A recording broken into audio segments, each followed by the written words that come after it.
ورحمۃ اللہ وبرکاتہ۔ جونیئر 4 کیا حال ہے آپ کا؟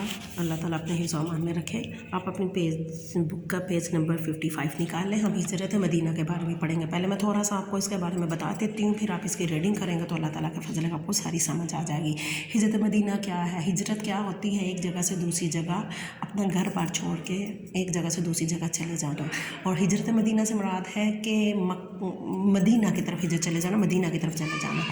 اب یہ کیا ہے؟ مکہ مکرمہ سے تقریباً 400 کلومیٹر کے فاصلے پر شمال کی جانب ایک شہر ہے، اسے یثرب، پرانا نام اس کا کیا ہے؟ یثرب۔ اب اس کو کیا کہا جاتا ہے؟ مدینہ منورہ۔ مکہ مکرمہ سے 400 کلومیٹر کے فاصلے پر ہے۔ اور نبوت کے 13ویں سال، نبی پاک صلی اللہ علیہ وسلم نے نبوت سے 13ویں سال کے نبی پاک صلی اللہ علیہ وسلم کو جب نبوت ملی، نبی پاک صلی اللہ علیہ وسلم کو 40 سال کی عمر میں نبوت ملی تھی نا، تو آگے سے پھر نبوی دور جو ہے نا کاؤنٹ کیا جاتا ہے۔ مکہ کا جو دور ہوتا ہے وہ نبوی ہوتا ہے۔ 13 سال جب مکہ مکرمہ میں نبی پاک صلی اللہ علیہ وسلم نے گزارے تو پھر اللہ تعالیٰ کے حکم سے حضور پاک صلی اللہ علیہ وآلہ وسلم کو مکہ مکرمہ سے مدینہ منورہ کی طرف ہجرت کا حکم ہو گیا۔ اللہ تعالیٰ نے وہی کے ذریعے حکم دے دیا۔ اب ہجرت کے اسباب کیا تھے؟ کیوں ہجرت کی؟ اس کی ریزن کیا تھی؟ وجہ کیا تھی؟ حضرت صلی اللہ علیہ وسلم مکہ مکرمہ میں پیدا ہوئے تھے، تو آپ کو پتہ ہے کہ جس جگہ کوئی بندہ پیدا ہوتا ہے، جس جگہ پہ ہم بھی ہیں تو ہمیں بھی اپنے علاقے سے بہت محبت ہے۔ نبی صلی اللہ علیہ وسلم کو مکہ مکرمہ سے بے حد محبت تھی، کیونکہ وہ ان کا آبائی کیا ہوتا ہے؟ جدھر ان کے باپ دادا سارے رہتے ہیں وہ شہر تھا۔ یہاں بیت اللہ شریف بھی تھا، ایک اللہ تعالیٰ کا گھر بھی وہاں تھا، تو نبی صلی اللہ علیہ وسلم کو بڑی محبت تھی۔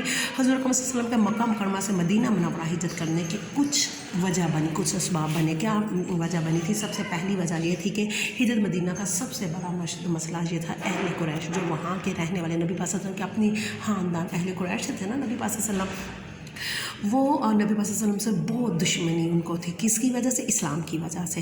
آپ صلی اللہ علیہ وسلم نے 13 سال تک مکہ مکرمہ میں اسلام کا پیغام پہنچایا، مگر مکہ کے بہت کم لوگوں نے اسلام قبول کیا تھا۔ اسی دوران میں مدینہ منورہ کے کچھ لوگ آئے، انہوں نے اسلام قبول کیا اور آپ کا پیغام جو ہے وہ اسلام قبول کیا۔ انہوں نے آپ صلی اللہ علیہ وسلم کو مدینہ منورہ میں آنے کی دعوت دی کہ مدینہ کے لوگوں نے اسلام قبول کر لیا، لیکن مکہ کے کچھ لوگوں نے کیا تھا۔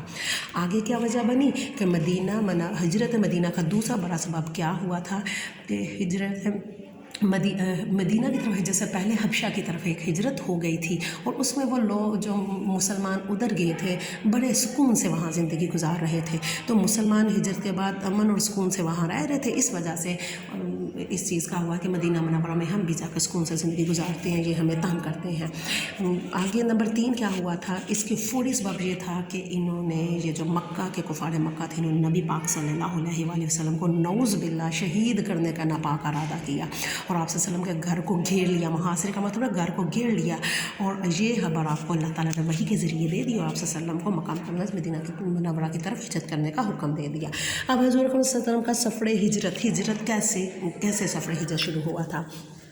مدینہ منورہ کی طرف نبی پاک صلی اللہ علیہ وسلم پہلے، حضور اکرم صلی اللہ علیہ وسلم نے لوگوں کی ادھر روانہ ہونے سے پہلے، نبی پاک صلی اللہ علیہ وسلم کے پاس نا مکہ کے لوگ بے شک نبی پاک صلی اللہ علیہ وسلم کو تنگ کرتے تھے، لیکن نبی پاک صلی اللہ علیہ وسلم کو آپ کو پتہ ہے نا صادق اور امین بھی کہتے تھے، اور اپنی امانتیں اپنی قیمتی چیزیں نبی پاک صلی اللہ علیہ وسلم کے پاس رکھتے تھے امانت کے طور پر۔ تو نبی پاک صلی اللہ علیہ وآلہ وسلم کے پاس انہوں نے امانت کے لیے چیزیں رکھی ہوئی تھی، اور لوگوں کی امانتیں واپس کرنے کے لیے حضرت علی نے حضرت رضی اللہ عنہ کے حوالے کی، اور ان سے کہا کہ میرے بستر پر لیٹ جاؤ اور لوگوں کی امانتیں واپس کر کے مدینہ منورہ آ جانا۔